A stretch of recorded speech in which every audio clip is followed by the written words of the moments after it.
ये आकाशवाणी दिल्ली है। कृपया हमारे अगले कार्यक्रम की प्रतीक्षा करें।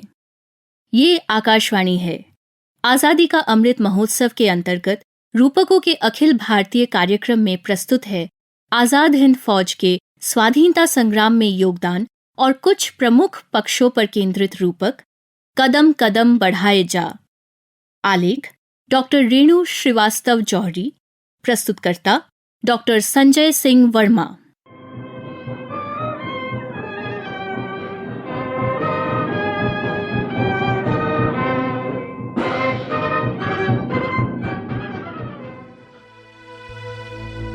लाल किला विवश था।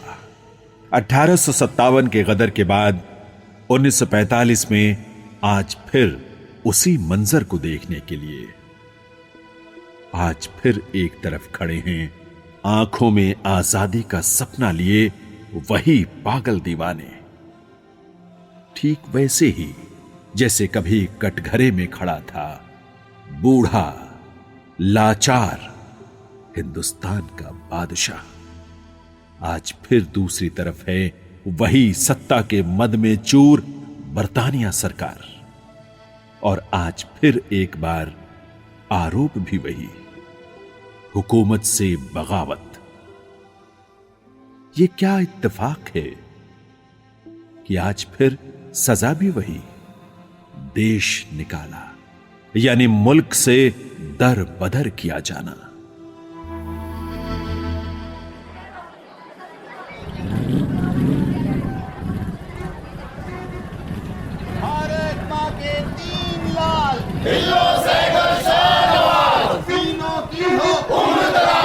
लाल किले को तोड़ दो, आजाद हिंद फौज को।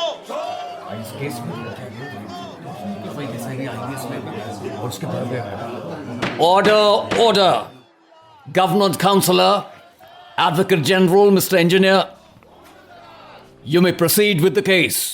My Lord, Indian penal code के एक्ट 41 के सेक्शन 109 और 302 के अंतर्गत यहाँ उपस्थित तीनों मुल्जिमों ने ब्रिटिश इंडियन आर्मी के पंजाब रेजिमेंट के कैप्टन गुरबख्श सिंह ढिल्लों, कैप्टन शाहनवाज और बलूच रेजिमेंट के प्रेम कुमार सहगल पर भारत के सम्राट के विरुद्ध बगावत करने, युद्ध छेड़ने और हत्या करने का आरोप है। माय लॉर्ड, मुल्जिमों ने ब्रिटिश इंडियन आर्मी की शपथ लेने के बावजूद कोई वफादारी नहीं निभाई और दुश्मन की सेना से मिलकर ब्रिटिश आर्मी के खिलाफ जंग की, अनगिनत हत्याएं की। Order, order. Captain Dillon, Captain Shahnawaz, or Captain Sehgal, please give your clarification one by one. मुल्जिम Gurbaksh Singh Dhillon हाजिर हो। सरकार का कहना है कि हमने उससे वफादारी नहीं निभाई। ਅਸੀਂ भी एक सवाल पूछते हाँ, जब कर्नल हंट ने हमें जापानी सेना के मेजर फूजीवारा के हवाले किया और हमारी हिफाजत की जिम्मेदारी नहीं निभाई, उस दिन ब्रिटिश सेना से हमारा बचा खुचा नाता भी टूट गया। फिर ब्रिटिश सेना हमारी वफादारी की हकदार कैसे हुई? मैं अपने देश वास्ते लड़ने वाला भारत मां दा सच्चा सपूत और आज़ाद हिंद फौज दा एक सच्चा सिपाही हाँ। मुझे इस बात का फख्र है और मुझे अपनी सफाई में कुछ नहीं कहना है। मुल्जिम शाहनवाज खान हाजिर हो। इस सरजमी पर पैदा होने के असल मानी क्या हैं, इसका एहसास मुझे नेताजी ने करवाया। वतन परस्ती के जज्बे को मेरे अंदर जगाकर उन्होंने मेरी जिंदगी को एक मकसद दिया। इसलिए मुझे अपने ऊपर लगे इल्जामों पर ना कुछ कहना है और ना ही मुझे इसका कोई गम है। मुल्जिम प्रेम कुमार सहगल हाजिर हो। ब्रिटिश इंडियन आर्मी में सेलेक्ट होने के बाद देहरादून एकेडमी में हमारी ट्रेनिंग हुई, जहां हमें सिखाया जाता था safety, honour and welfare of your country is first. इसलिए बात जब ब्रिटिश गवर्नमेंट और इंडिया के बीच सिलेक्शन की थी तो मैंने कंट्री फर्स्ट अपने देश को चुना। मुझे आजाद हिंद फौज में काम करने का अवसर मिला, यह मेरे लिए गर्व और सौभाग्य की बात है।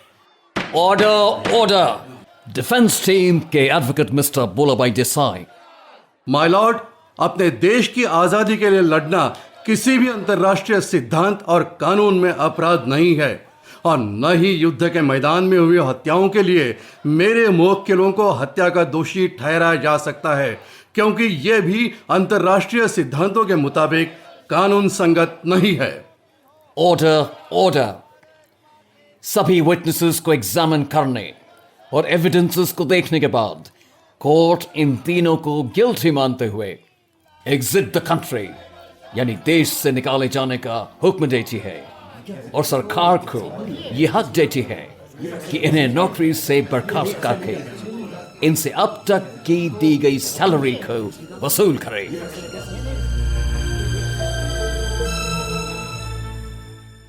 इस मुकदमे के माध्यम से देश नेताजी और आजाद हिंद फौज की कुर्बानियों को जान गया।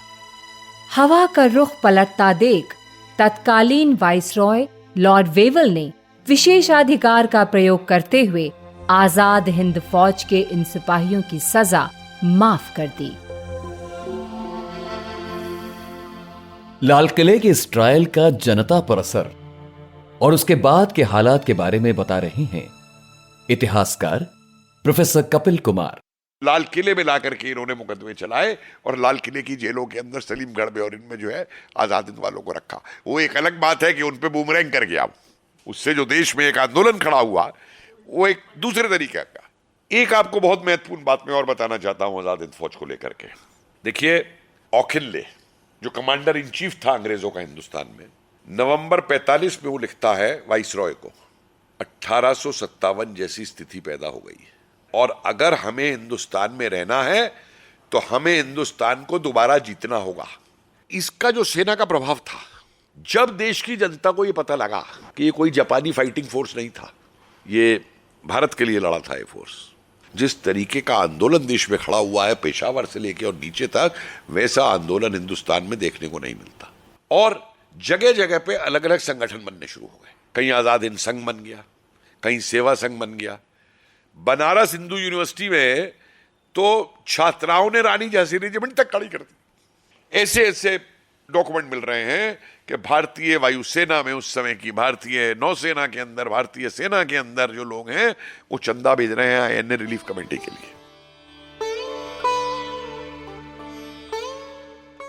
इसी बारे में आगे बता रही हैं आधुनिक भारतीय इतिहास की प्रोफेसर क्वीनी प्रधान।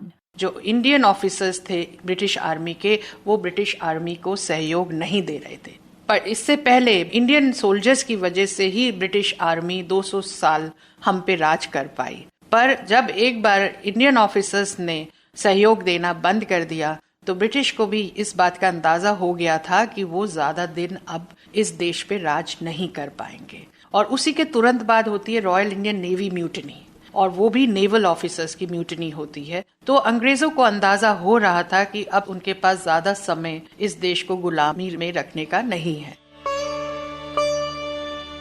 आजाद हिंद फौज के अस्तित्व का बीजारोपण तभी हो गया था जब द्वितीय विश्व युद्ध के समय नेताजी सुभाष चंद्र बोस ने ब्रिटिश हुकूमत से आजादी की सीधी लड़ाई लड़ने का प्रस्ताव गांधी जी और कांग्रेस वर्किंग कमेटी के समक्ष रखा। लेकिन इस प्रस्ताव पर कमेटी द्वारा सहमति न मिलने पर नेताजी ने अपनी अलग राह चुन ली।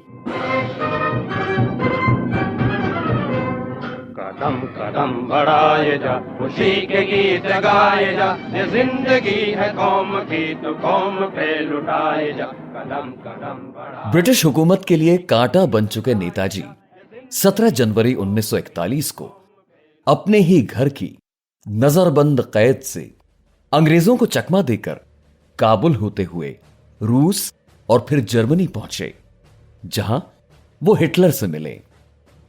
द्वितीय विश्व युद्ध में ब्रिटेन और जर्मनी की सेनाएं आमने सामने थीं। उनका मानना था कि दुश्मन का दुश्मन दोस्त होता है। इस घटना का जिक्र करते हुए professor Kapil Kumar, Japan, Germany और इटली इन तीनों ने कभी भारत को कोई नुकसान नहीं पहुंचाया था, कभी भारतीयों का शोषण नहीं किया था। नेताजी उनसे मदद लेने गए। दूसरी बात, जापान और जर्मनी ये दो देश हैं जिन्होंने अब से नहीं, बहुत पहले से हिंदुस्तानी क्रांतिकारियों का साथ दिया है। रास बिहारी बोस जो है जाकर के जापान में रहे, कितने और क्रांतिकारी जापान में रहे जाकर के। तो इन दोनों देशों ने अभी नुकसान नहीं पहुंचाया था। और जो हिटलर ने गलत लिखा था हिंदुस्तानियों के बारे में, वो नेताजी में ही इतनी शक्ति थी कि आंखें मिला के उन्होंने हिटलर से कहा था कि तुमने गलत लिखा है। भारत की आजादी के संघर्ष को दुनिया भर में प्रचारित प्रसारित करने और भारतीयों को एकजुट करने के उद्देश्य से 1942 में जर्मनी के बर्लिन से आजाद हिंद रेडियो की शुरुआत हुई। इसकी भूमिका बहुत महत्वपूर्ण थी। जनता तक सीधे और सही खबर पहुंचाने के लिए इस रेडियो से हिंदी, अंग्रेजी और उर्दू समेत कई भारतीय भाषाओं में साप्ताहिक बुलेटिन प्रसारित किए जाते। इसके अलावा नेताजी भी समय समय पर जनता को इसी माध्यम से संबोधित करते। हमने जो आजादी की लड़ाई छेड़ रखी है उसे तब तक जारी रखना होगा जब तक हमें मुकम्मल आजादी हासिल न हो। दलादली, बहस मुबाहस और विभिन्न मतभेदों को भुलाकर विभिन्न दिशाओं में बिखरी सारी ताकत जितना शीघ्र हम केंद्रित कर सकेंगे उतना ही जल्द हम आजादी हासिल कर सकेंगे। यदि हम गुलाम हिंदुस्तान में पैदा हुए हैं तो स्वतंत्र हिंदुस्तान में जीवे और मरे, तभी आजाद हिंदुस्तान दुनिया को नए नए संदेश दे सकेगा।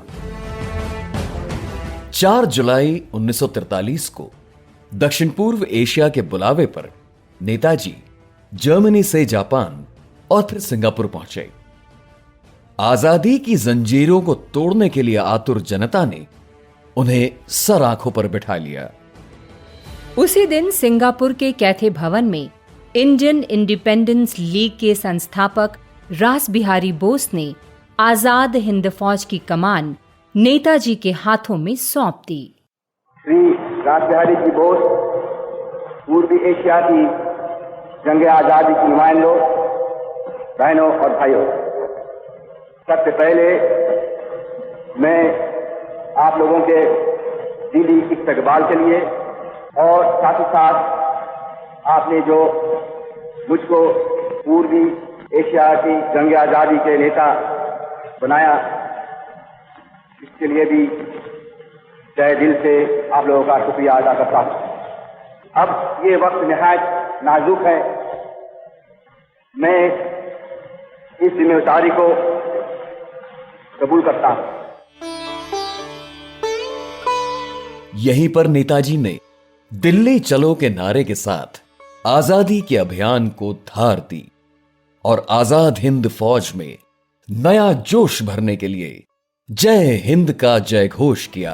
दिल्ली दिल्ली जाएंगे हम अपने हिंद बनाएंगे, हम दिल्ली दिल्ली जाएंगे हम अपने हिंद बनाएंगे। सुभाष का कहना कहना चलो दिल्ली चल के रहना है, सुभाष का कहना कहना चलो दिल्ली चल के रहना है, दिल्ली दिल्ली जाएंगे। भारतीय सेना से सेवानिवृत्त और आईएनए ट्रस्ट के संस्थापक मेजर जनरल जीडी बख्शी बताते हैं, देखिए, सबसे पहले तो भारतीय सशस्त्र सेनाओं में जो हमारी सैल्यूटेशन है वो है जय हिंद। जय हिंद का नारा इंडियन नेशनल आर्मी से आता है। आपको जानकर बहुत खुशी होगी कि जब भी हमारी पासिंग आउट परेड्स होती हैं इंडियन मिलिट्री एकेडमी में, चाहे हमारे रिक्रूटमेंट सेंटर्स हो, वो कदम कदम बढ़ाए जाके धुन के ऊपर वो हमारे लड़के मार्च आउट करके जाते हैं।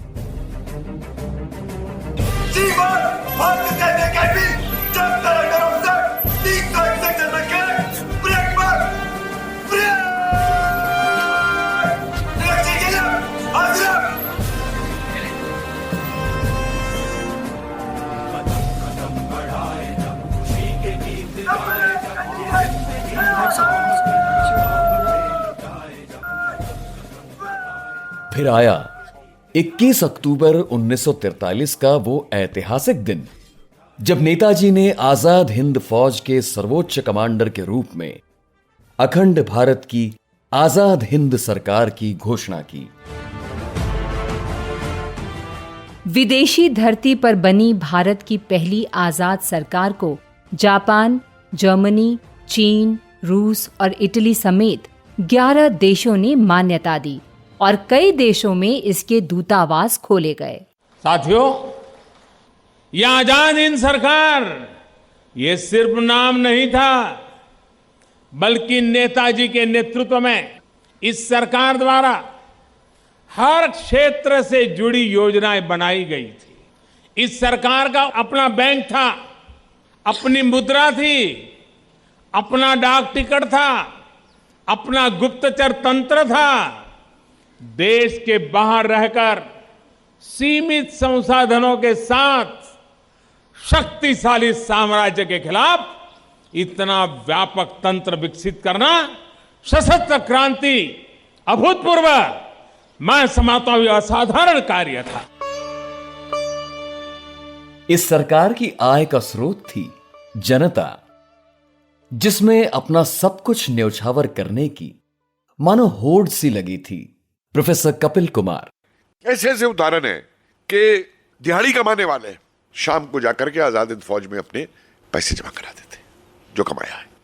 कर्नल महबूब की डायरी में एक मिलता है कि नेताजी के पास एक, जब ये चल रहा था दान आजाद हिंद फौज के लिए, तो एक स्त्री आई, उसकी बेचारी के कपड़े तक फटे हुए थे और उसने कुछ रेजगारी उनको देने की वो की। तो नेताजी को कहता चेहरा ऊपर नीचे गया, ले ना ले ना ले, फिर ले ली। तो बोले, मैंने उनसे पूछा कि आप क्यों दुविधा में थे? उसने कहा, मैं अगर ले लेता तो मैं सोच रहा था कि ये खाएगी क्या, और अगर मैं नहीं लेता तो ये समझेगी कि गरीबों से लेते नहीं है। फिर उन्होंने क्या किया, ऑर्डर दिया कर्नल महबूब को, पता करवाया वो स्त्री कहाँ रहती है, पता लगा उसका कोई घर नहीं है, तो आजाद हिंद सरकार की तरफ से उसके रहने का इंतजाम कराया और ये आदेश दिए कि जब देश आजाद हो जाएगा तो इसको लाके भारत में बसाना। नेताजी ने महिलाओं को अपनी शक्ति पहचानने और आगे आकर देश की आजादी में अपनी आहुति देने का आह्वान किया। कैप्टन लक्ष्मी स्वामीनाथन के नेतृत्व में आजाद हिंद फौज की महिला रेजिमेंट का गठन हुआ। आज़ादी सबके लिए है और सिर्फ पुरुष हमारा महिलाओं को क्या हो गया, इसलिए एक महिला फौज हम बनाएंगे और उसका नाम भी हम देंगे रानी ऑफ झांसी के नाम से, क्योंकि 1857 का लड़ाई में सिर्फ रानी झांसी नहीं है, उनके साथ अनेक साधारण महिलाएं तो हिस्सा लिया। उनका भूमिका तो बहुत महत्वपूर्ण रहा, इसलिए उनके नाम से हम एक रेजिमेंट बनाना चाहते हैं महिलाओं को। इतिहासकार प्रोफेसर कपिल कुमार। 16 साल की बच्ची है, वो कहती है मुझे आजाद हिंद फौज ज्वाइन करनी है। माँ बाप उसको मना करते हैं, ऊपर के कमरे में बंद कर देते हैं। रात को 1 बजे वो रस्सी लगा के छत से कूदती है और रात को 1:30 बजे जाके आजाद हिंद फौज के कैंप पे खड़ी हो जाती है। सुबेरे उसके घर वालों को बुलाया जाता है तो बड़ी बहन कहती है कि तूने ये जो आभूषण पहन रखे हैं ये हमारे हैं, उतार के दे देती है। जो कपड़े पहन रखे हैं वो भी हमारे हैं। वो भाग के अंदर जाती है, रानी से कपड़े बदल करके ले आती है, वो दे देती है। बहन कहती है आज से तू मर गई हमारे लिए, अब मैं तेरे कपड़ों से तेरा श्राद्ध करूंगी। और वो पता क्या जवाब देती है, हाँ मैं आज दोबारा पैदा हुई हूं भारत माता की सेवा करने के लिए। सरकार के गठन के 2 दिन बाद ही 23 अक्टूबर की रात को अपनी पहली कैबिनेट मीटिंग में आजाद हिंद सरकार ने ब्रिटेन और अमेरिका से सीधे युद्ध का ऐलान कर दुनिया को चौंका दिया। प्रोफेसर कपिल कुमार। एसी चटर्जी अपनी पुस्तक में लिखते हैं कि इस घोषणा के तुरंत बाद सारी की सारी जो जनता थी वो उस स्टेज की तरफ ऊपर पड़ी, आगे बढ़ने लगी और बोले हम लोग जो स्टेज पे खड़े हुए थे हमको ये समझ में नहीं आ रहा था कि ये क्या हो रहा है। नेताजी ने कहा नहीं, इन्हें आने दीजिए। और जैसे ही वो प्लेटफॉर्म के पास पहुंचे, नेताजी ने अपने हाथ से ऐसा इशारा किया और सारी की सारी जनता एकदम शांत होकर के खड़ी हो गई। ये था नेताजी का प्रभाव। शाहनवाज खान लिखते हैं कि जिस तरीके से रानी झांसी रेजिमेंट की वीरांगनाओं ने इसका स्वागत किया, जोश के मारे वो कहीं बेहोश होकर के नीचे गिर पड़े। जो पठान वहां पे मौजूद थे, आजाद हिंद फौज के सैनिक, उन्होंने अपनी बंदूकों को ऊपर करके बैनर ऊपर उठा करके सलामी दी। और यह था प्रभाव उस युद्ध की घोषणा का जो नेताजी ने उस समय की। कदम कदम बढ़ाए जा, खुशी के गीत गाए जा, ये जिंदगी है कौम की तो कौम पे लुटाए जा। तेरी हिम्मत बढ़ती रहे, खुदा तेरी सुनता रहे, जो सामने तेरे अड़े तो खाक में मिलाए जा। तेरी हिम्मत बढ़ती रहे, खुदा तेरी सुनता रहे, जो सामने तेरे अड़े तो खाक में मिलाए जा। कदम कदम बढ़ाए जा, खुशी के गीत गाए जा, ऐ जिंदगी है कौम की तो कौम पे लुटाए जा। कदम कदम बढ़ाए। 30 दिसंबर 1943 को जापान के सहयोग से पहली बार भारत की भूमि पर आजाद हिंद सरकार के प्रधानमंत्री के रूप में नेताजी ने अंडमान निकोबार द्वीप समूह के पोर्ट ब्लेयर में तिरंगा झंडा फहरा दिया और इन द्वीपों का नाम स्वराज द्वीप और शहीद द्वीप रखा। फरवरी 1944 में रंगून की एक सभा में नेताजी ने आजादी के लिए सर्वोच्च बलिदान का आह्वान करते हुए कहा, दुनिया में कोई चीज मुफ्त नहीं होती, उसकी कीमत हमें चुकानी पड़ती है। अपनी आजादी की कीमत हमें भी चुकानी होगी। तुम मुझे खून दो, मैं तुम्हें आजादी दूंगा। दिल में आजादी की ख्वाहिश लिए जोश और जुनून से लबरेज आजाद हिंद फौज के शूरवीरों ने भारत के पूर्वी हिस्से नागालैंड और मणिपुर में अपना पहला कदम रखा। अपनी जान की परवाह न करते हुए वो आगे बढ़े और कई मोर्चों पर मित्र राष्ट्रों और ब्रिटिश सेना को पीछे धकेल दिया। 18 मार्च 1944 मणिपुर के मोइरांग में कर्नल शौकत मलिक की अगुवाई में आजाद हिंद फौज ने तिरंगा फहराकर अपनी साहसिक जीत दर्ज की। इस फौज के स्वरूप के बारे में बता रहे हैं भारतीय सेना से सेवानिवृत्त मेजर S.C. त्रिपाठी। आजाद हिंद फौज में जितने लोग थे, लगभग 60,000 की ये आर्मी थी, जो किसी छोटे देश की पूरी आर्मी के बराबर है। उसमें 45,000 लोग जो थे वो प्रिजनर ऑफ वार थे इंडियन रेगुलर आर्मी के, जिसको जापानीज ने सरेंडर कराया था इंडियन ब्रिटिश आर्मी के। तो इस तरह से ये वो जब 3/4 जिस फोर्स के लोग रेगुलर आर्मी के हों तो नेचुरली वो आर्मी ही होगी। और उसके अलावा जो आर्मी के 4 इंपॉर्टेंट ऑपरेशन होते हैं, जैसे एडवांस, डिफेंस, अटैक और विड्रॉल, इसमें जो आर्मी निपुण होती है, स्किल्ड होती है, वो रेगुलर आर्मी की कैटेगरी में आती है। ये सारे गुण इंडियन नेशनल आर्मी में थे। चौथा जो चीज होता है रेगुलर आर्मी का, उसमें गवर्नमेंट का सपोर्ट होता है, मतलब it is recognised by the government. तो ये आजाद हिंद फौज जो थी ये एक सरकार की आर्मी थी, जिसकी स्थापना सुभाष चंद्र बोस जी ने किया था, जिसकी कैपिटल इन एग्जाइल सिंगापुर थी, अदरवाइज पोर्ट ब्लेयर थी। उनका पूरा एक टेरिटोरियल राइट था और it was recognised by a few governments including government of Japan. तो इस तरह से जो उसके चरित्र हैं, कैरेक्टर्स हैं, वो उसे रेगुलर आर्मी में रखते हैं। लेकिन इसी बीच जर्मनी और इटली के हार स्वीकारने के बाद भी अमेरिका ने जापान के हिरोशिमा और नागासाकी में परमाणु बम गिरा दिए, जिससे हतोत्साहित होकर जापानी सेना ने आत्मसमर्पण कर दिया। ब्रिटिश वायुसेना की भयंकर बम वर्षा, असमय तेज बारिश, सप्लाई लाइन का कट जाना, रसद रुक जाने से इस युद्ध का वांछित परिणाम न मिल सका। प्रोफेसर कपिल कुमार।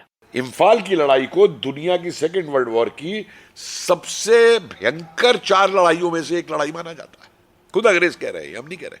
और जो जज्बा है इनका, मैं आजाद हिंद फौज का एक आपको बताता हूं कि बर्मा के अंदर कर्नल ढिल्लो और शाहनवाज जब ये लीड कर रहे हैं तो वहां ये होता है कि क्या किया जाए, इनको अंग्रेजों ने घेर लिया है। तो एक ऑप्शन ये आता है कि ठीक है, हम आखिर तक लड़ेंगे, आखिरी दम तक, इनको भी मारेंगे, हम भी मारेंगे।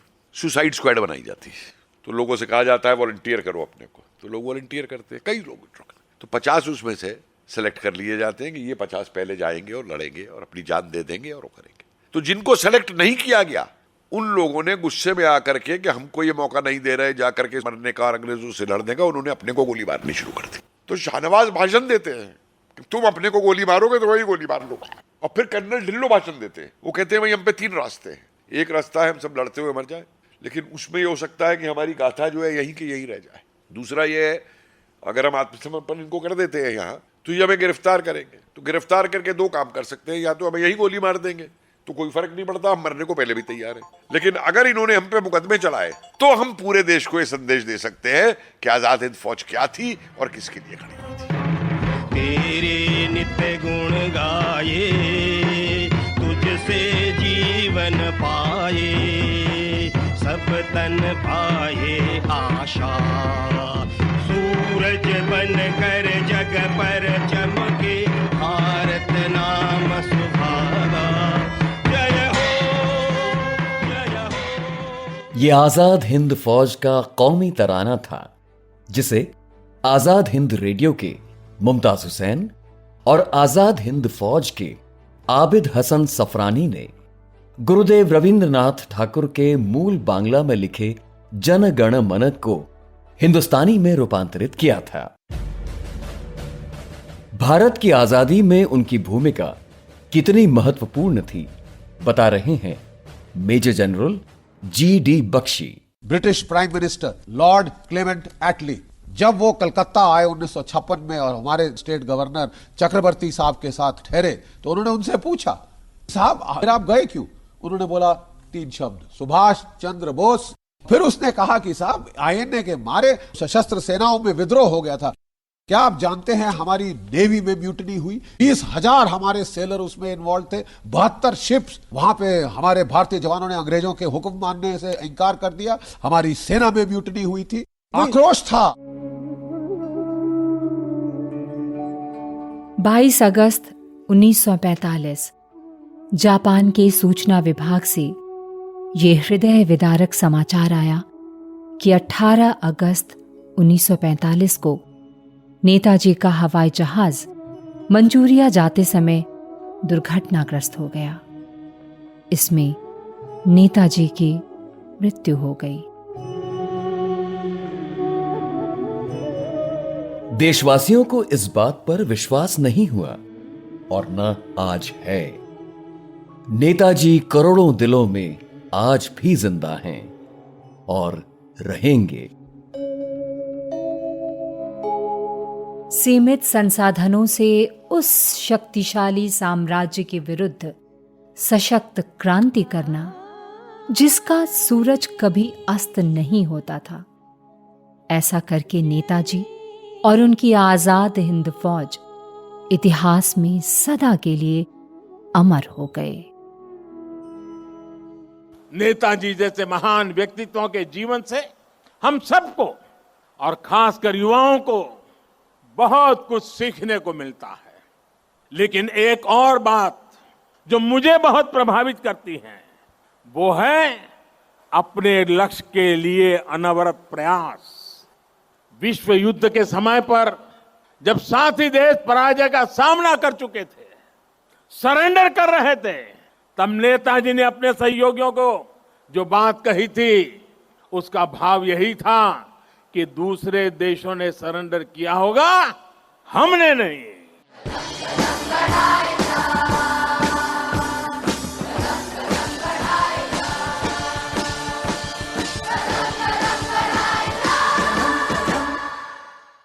कदम कदम बढ़ाए जा। आजादी का अमृत महोत्सव के अंतर्गत रूपकों के अखिल भारतीय कार्यक्रम में आजाद हिंद फौज के स्वाधीनता संग्राम में योगदान और कुछ प्रमुख पक्षों पर केंद्रित ये रूपक अभी आपने सुना। आलेख डॉक्टर रेणु श्रीवास्तव जौहरी, नाट्यांश स्वर मनोज मायंकर, विनोद कुमार, बलविंदर सिंह, नीतीश अरोड़ा, जैनेन्द्र सिंह, अभिनय श्रीवास्तव, मिलिंद देशपांडे और मुरारी लाल सैनी। वाचन राजश्री त्रिवेदी और मनोज मायंकर। प्रस्तुति सहायक नितिन कुमार और धीरज कुमार सोनी। प्रस्तुतकर्ता डॉक्टर संजय सिंह वर्मा। केंद्रीय हिंदी रूपक एकांश द्वारा निर्मित ये कार्यक्रम आकाशवाणी दिल्ली से प्रसारित किया गया।